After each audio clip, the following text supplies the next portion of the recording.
Қыз-келіншектер арасындағы достық, қамқорлық, отбасы құндылықтары. Алматыда Forever 29 атты бірегей сериалдың түсірілімі басталды. Онда бірнеше кейіпкердің тағдыры жинақталған. Freedom Media платформасының төл туындысы жайында Инара Барсақбаева баяндасын.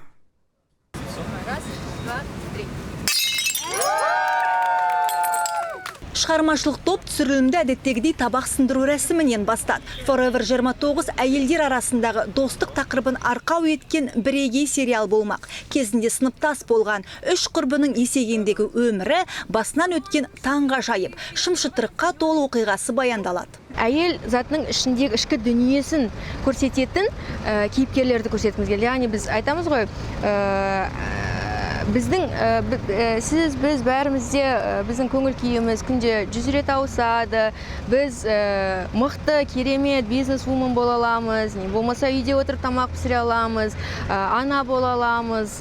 Соның барлығын біз әр героиняға, әр кейіпкерімізге салғымыз келді. Актриса Алтынша Шаяхметова сериалдағы басты рөлдің біріне таңдалған. Мәдина есімді мансап жолын қуған іскер қыздың рөлін сомдамақ. Бірақ туындыдағы кейіпкердің мінезі мен өмірдегі шынайы болмысым мүлдем ұқсамайды деді өнер иесі. Менің персонажым Мәдина өзін анасына дәлелдеу мақсатымен, оның негізі ең үлкен арманы мектеп кезінен келе жатқан өзінің отбасын құру, ана болу, сүйікті жар болу, бірақ өзін карьераға успехке беріп қойған қыз ғой. Актерлық құрамға және де Карина Күдекова, Гаухар Бейсенбаев, Шыңғыс Бейбітұлы, Дәулет Өзбеков және Жандос Сейдалин іріктеліп алынды.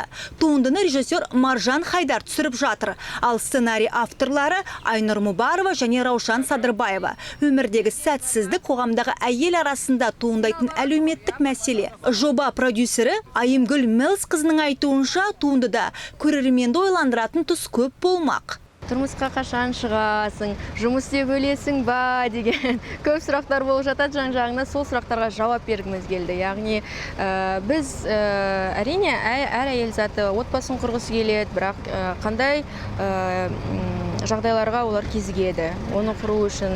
Әйел затының ер затынан мықты деген сөз емес. Бұл әйел затының өзіне өзі ғана тәуелді. Аяғында нық тұра алады, қолынан қандай дүние келеді, сол мықтылық жайлы. Айта кетейік, төл туындыны Freedom Media платформасының тапсырмасымен Умай Продакшн компаниясы түсіріп жатыр. Онлайн кинотеатр бұған дейін көрерменді бірнеше жобамен тәнті еткен. Режиссер Айтөре Жолдасқали түсірген Токсик, Дархан Төлегеновтың Мұнай және Әділхан Ержановтың Қазақтың қорқынышты ертегілері атты жобасы осы онлайн кинотеатр арқылы көрерменге ұсынылған. Команда өте мықты, өте кәсіби мамандар, жан-жақтан жиналған, үлкен бэкграунды бар кісілер. Сондықтан және біз әртүрлі аудиторияға жаздық, тек қана әйелдерге емес, сонымен қатар ер кісілердің аудиториясына, жастардың аудиториясына. Freedom Media жаңа буынға арналған платформа. Freedom Media бір жаңа дем әкелетін платформа десем де болады. Туынды түсірілгеннен кейін Freedom Media платформасының онлайн кинотеатр арқылы көрерменге жол тартпақ.